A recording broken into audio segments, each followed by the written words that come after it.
Well, Impressive. there was some stuff that has been going on that you wanted to talk about last time we ran out. I don't know. I mean, just the usual. I got a backlog of stuff to talk about all the time. Let's go. Um, I mean, in recent What's most news, relevant? AI, obviously, always for now. No, maybe we're transitioning out of it. We'll see. But yeah, I don't know. Did you hear about the Nvidia to OpenAI $100 billion deal? I did not. No, I mean this is a footnote, but it's just hilarious.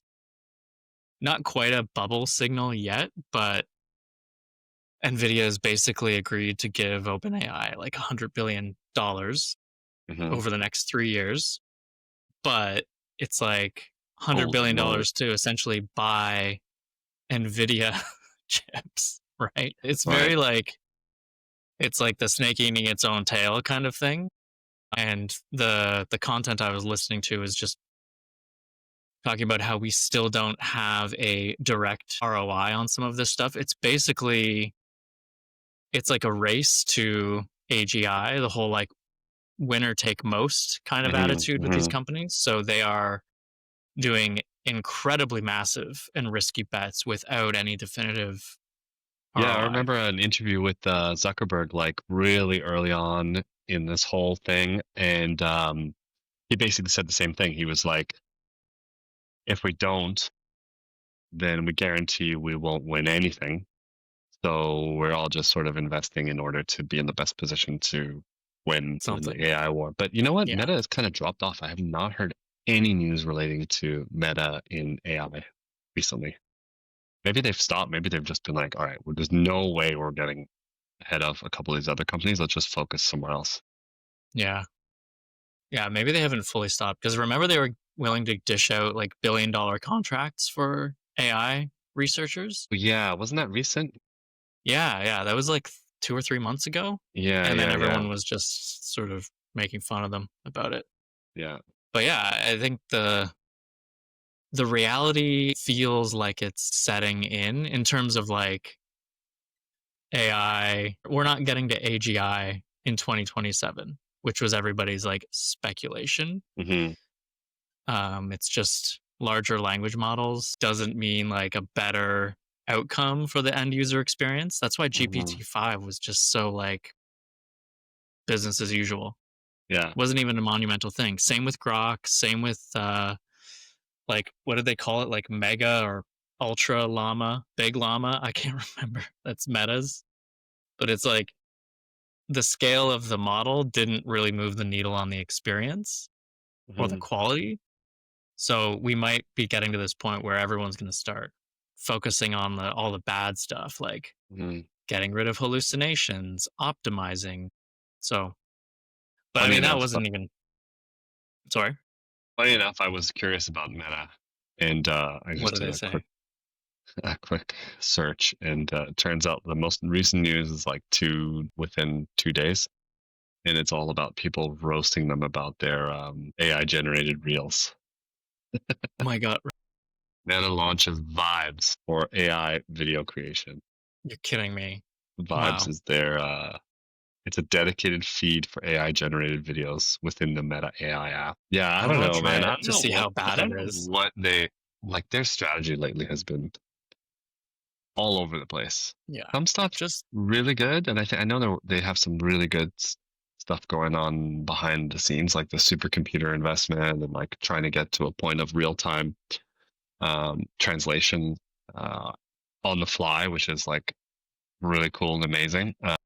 Then like the stuff that makes the media cycles from Meta is usually just like laughable. I I don't know know. what is going on there. Well, they got the glasses and yeah, I don't know what else. Anyways, Vibes. Vibes. yeah. Yeah. But like I mean just to segue to some of the other stuff I did want to talk about, but like we do spend a lot of time talking about AI, thinking about it because as we've said it is sort of the spirit of the times right now. Hmm. But it does feel like it's falling out of favor within the news cycles, at least because things aren't progressing fast enough. So now that the dust has started kind of settling, in my perspective, I've cataloged three types of like design or like production thinkers, let's call it. Like this is specific to our realm of production, whether Hmm. it's design, UX thinking, content, like all of that stuff. And this is a working model, so don't hold me to this. But I've seen you've got like three types of thinkers or makers. And there's the pioneers, like the AI pioneers. And this is a group that is like actively exploring the capabilities of AI in like really fascinating ways. So they were already creative to begin with. They're incorporating into the creative process. They're seeing what it can and can't do. And like things are really exciting for them. And it's like, they're not purist in that sense. And then you have this other group, which I think are the AI pragmatists. I think those are the ones that are just the tile mills. Like, cool, it's very good at this like one thing. It's going to spit out a generic design that's pretty good. Cool, move on. It's like the Wix and Squarespace Mm. of UI UX kind of thing. Even though AI arguably can't really handle the UX side, it can handle the UI stuff pretty well, like from a boilerplate perspective. Hmm. And then the third, and this is the one, this is the group that's always seeking out my posts, but it's those purists, the Oh people yeah, who are like resistant to every single aspect of it. Like it is a it's like scourge to the offensive, discipline. personally offensive. Yeah, yeah. I'm sure you've experienced some of this commentary as well, right? Yeah, it's like almost like a fear-based panic response, Yeah, even though sometimes it's topics or thought exploration that doesn't actually have anything to do with any sort of risk to any roles or anything. It's just like it's almost like a personal front to AI doing anything that is potentially going to replace roles, which I'm not sure there's been a lot of that yet, but no. But yeah, what I have been hearing more of is people complaining that with AI making certain aspects more efficient, the expectation within roles has been changing, yeah, for sure. right? It's like sell on productivity, but then great, now the designer can also take on like this role and that role and like so you see this Yeah, whole which makes evolution sense. of each role, Yeah. which I'm like we've sure talked like if about you looked before. at any new technology, there was probably the same similar types of buckets of people, right? Similar to when we were listening to that podcast about the plague and how some people were Interesting deniers. through line, yeah. And then they were talking about COVID and how there was like a lot of similar trends in the way people responded. Okay, so this is the episode where Marcello draws parallels between AI and the Black Yeah, Plague. I don't know. Okay. I don't know where I was going with that. Honestly, it's been a long. It's only Monday. It was a crazy weekend with the kids. So I love it. I feel like there's something there because like when the plague happened, um, weren't they like, oh, this is religious. This is like, you know, this is yeah. divine rapture or I don't Well, I know. think there were some people that were like still going out and partying. Remember, like if I Yeah, remember what they were talking about, they were relating it to the COVID response and how some people are still continuing to like aggressively live their lives, and how that was like there was like a sect of people, a subsect of people, and during the plague that did the same thing. You're like, yeah, right. it's the same cyclical, you know, responses. So those are the AI pioneers, Yeah, exactly. right? And then the pragmatists are the ones that shelter in place, and the purists are, I don't know, I don't know what you'd classify them as in the Yeah, me plague either. context. No. But yeah, I mean that's just my take from like us discussing and posting and reading all of this content. And it's coming from a specific place of like the design community. Hmm. I don't know what's Hmm. happening in like other areas, but I think design and dev have very similar opinions about these things. You either have like the spectrum of pioneering, pragmatics, and then purists who like don't touch it, don't look at it, don't even mention it, Yeah. which is, I think that's the problem because Nielsen Norman Group, like NNG, Hmm. they're like the old guard of UX principles. they just released a really interesting article I'll share after called the 7 Deadly AI Sins for UX Professionals. Cool. Sounds interesting. And it's pretty cool because it kind of touches on this and changing this idea of like sins to virtues. I don't understand the it sounds biblical. Is this biblical? I'm not sure either, to be honest. Okay. But yeah, just give you It must be sins and virtues. yeah, isn't there like the deadly sins Yeah, is the seven like deadly sins. Yeah, yeah, yeah. Like okay. gluttony, Yeah. lust. I can't remember. Yeah, I'm drawing it. Sloth. Right. My only reference is the movie Seven with Brad Pitt. Yeah. So Well, that's a good reference. yeah, It's accurate. Gluttony, lust, accurate. greed, sloth, wrath, envy, pride. There we got it. Yeah. So I think that there's probably more AI sins we could call them, but seven, like it's a great clickbait title, But yeah, right? totally. Boy. 7 Deadly AI Sins. Why not? Um, but so the list that they gave was pretty on point, I'd say. Outsourced thinking is one of the sins, right? So Interesting. yeah, which totally makes a lot of sense. Mm-hmm, I'm mm-hmm, sure you've heard that in mm-hmm. your work as well. And they're suggesting change that to a virtue of ownership rather than outsourced thinking. Yeah, that makes sense. Next one is wasted time. Interesting. Translate that to automation. Okay, wasted time in the context of like production or Yeah, I think producing. so. Because it's like often lauded as like a productivity tool. Yeah, But as we both know, all this stuff like requires experimentation and it's also incredibly inconsistent sometimes, right? it is totally. So I think the point there is that with any experiment, you need to know when to stop, when to like call it, Mm-hmm, because that all takes so much longer, right? mm-hmm. I don't know. Go on.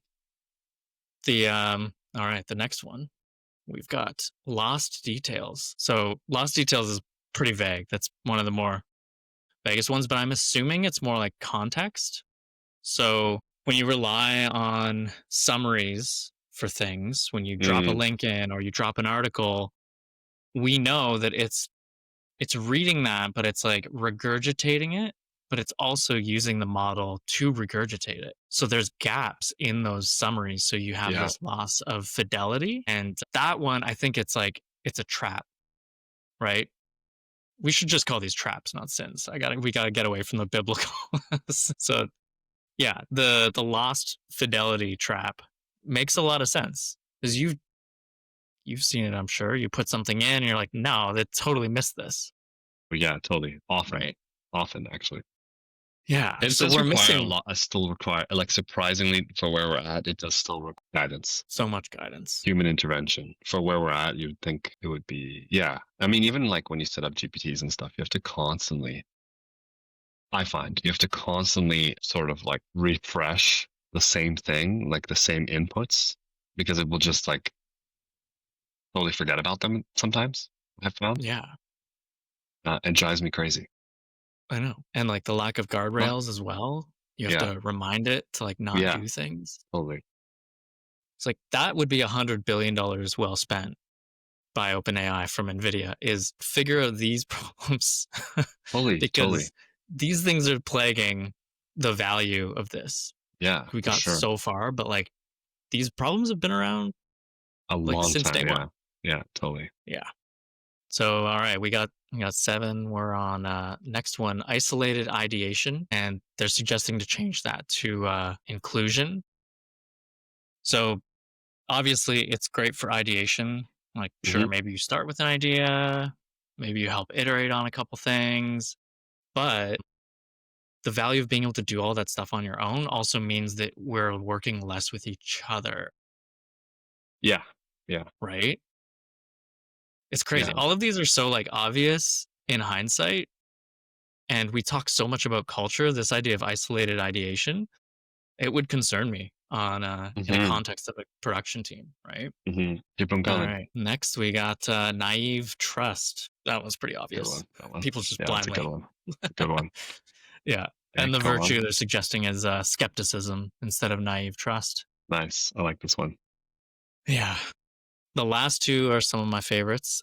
Bland taste, Yeah, that's a good one. I right? see a lot of that commentary in pretty much everything that's. I mean, I actually just recently, I think it was today, was I reading this whole commentary on AI slop from David Baker, and he Baker's in. referenced an interesting article.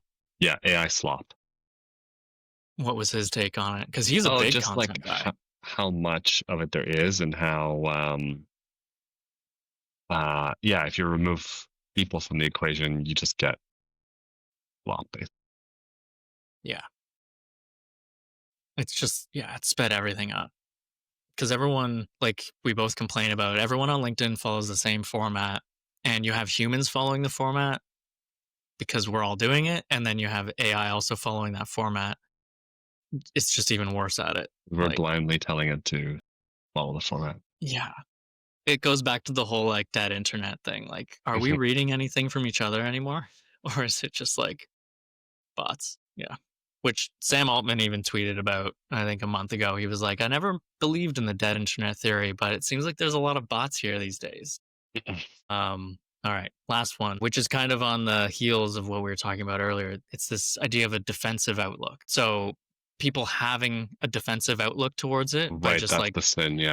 the blinders, they've got their blinders on, What's the virtue that they ascribe something? experimentation. Yeah, cool. Yeah. Which is what we've been saying. Like, don't write this off. It is legitimately not going anywhere unless we have a solar flare tomorrow. So yeah, experiment, figure out what fits. Yeah, it's also amazing in a lot of ways, and especially for small businesses and individuals on an individual basis to help get more stuff done. It's great. Yeah. Cool. Yeah, that was a good one. Yeah. So those are all pretty good. Hmm. But yeah, the and I don't even know if this segues, but I've actually been meaning to talk to you about this one for the past couple of weeks, and it's like kind of design related, kind of not. We're gonna try to make it design related. But there's this author environmentalist called his name's Rob Hopkins. And don't let the whole like environmentalist title dissuade you. No, that wouldn't dissuade me anyway, so No. it's okay. Okay, good for Just because they're an we're good. environmentalist. Okay, go on. Yeah.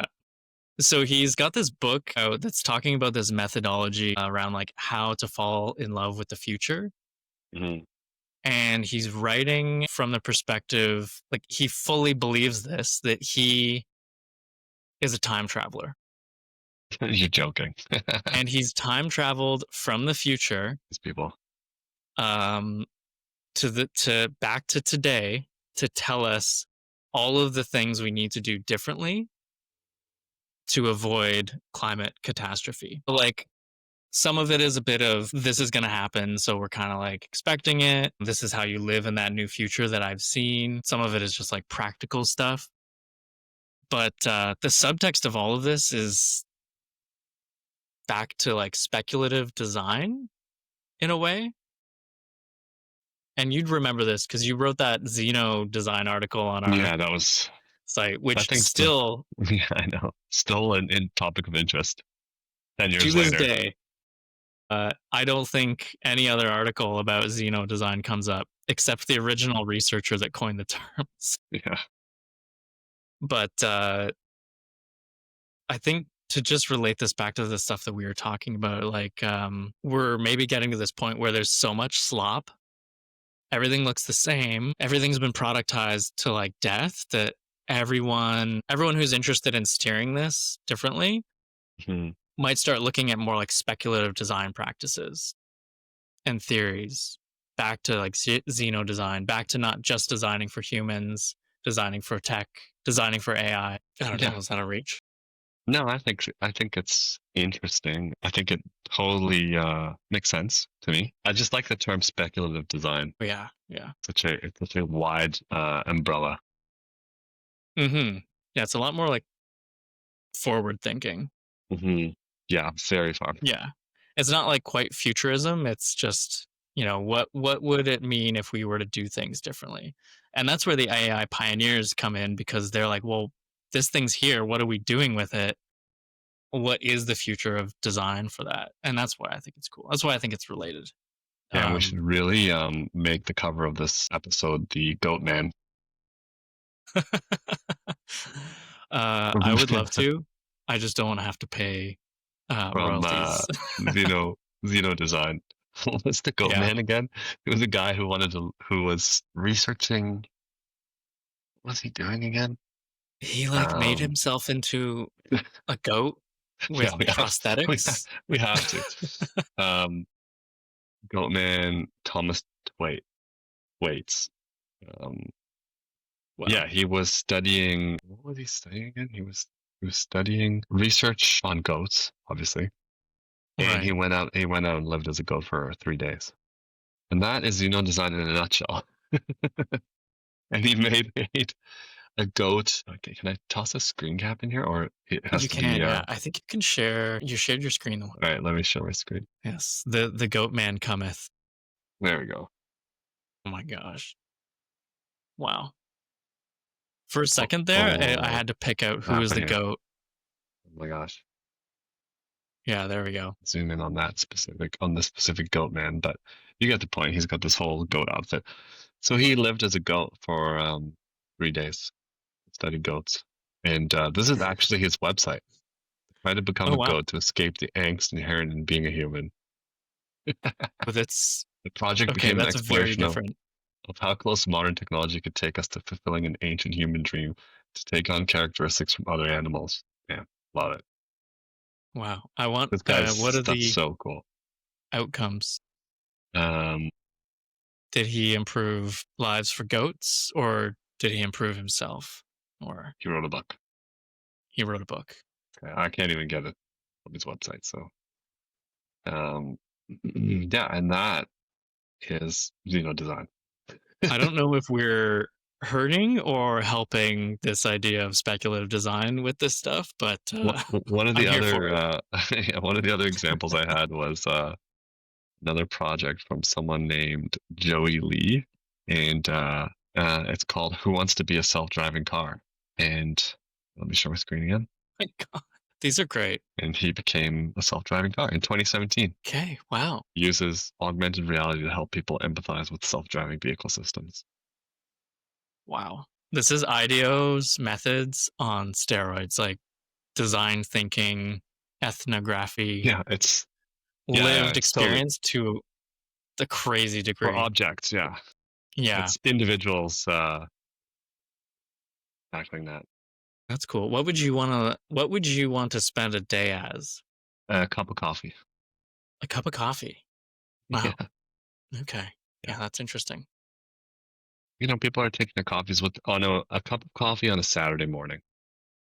Wow. It's very, very mellow. Yeah, um. that's a good one. Anyways, we should revive the design article as part of this Oh, podcast actually, we have to. I and actually, include it. yeah, include like Rob Hopkins as well. I think the idea of speculative design, like, I I wonder think when he Xeno met. design's fallen out of Yeah. the terminology, but there's a really cool history behind all of that stuff. That's like from Dun and Raby, Hmm. Or Dun and Raby, where they were doing a form of work called critical design, and it was this idea of creating critical design objects of the future. So there was like one of the first projects that comes to mind was their biological clock. And it was this beautifully designed glass clock that sat in your home. And every month it dropped a little ball into this basin. And this idea was you only have so many eggs left in your life. So you're externalizing this idea of parenthood and aging and all of that stuff. I mean, we know the biological clock is kind of somewhat fake news to some extent, but like there is some validity. But it was just this idea of, from their perspective, we're allowing technology to drive all of these like decision makings, these biological decisions that we make. Hmm. So you have Hmm. this clock sitting in your home telling you, oh, the countdown's real before you can't have kids anymore, right? Tick tock. So it's this critical object that they design that works, but the criticism there is, about politics of work life balance, Hmm. obviously how gendered that is at times. It's Yeah, very cool. They have some other cool projects as well. pretty sweet. Yeah, Yeah, we I should had do it. another thought, but we're at time now, so we should just No, call it. no, you got a quick No, one? it's gonna start a whole other tangent. Well, work-life balance just reminded me of the whole commentary recently about Schmidt at Google about the expected work hours and the whole reasoning behind it being because they feel like they're like aggressively competing against China and they can't God. because it just can't match the amount of output. So, anyways, it's a side note. Maybe we'll tackle it next time. Yeah, that's a good one for next The time. footnote. Yeah. All right, cool. All right. See See you ya. later. Bye. Have a good one.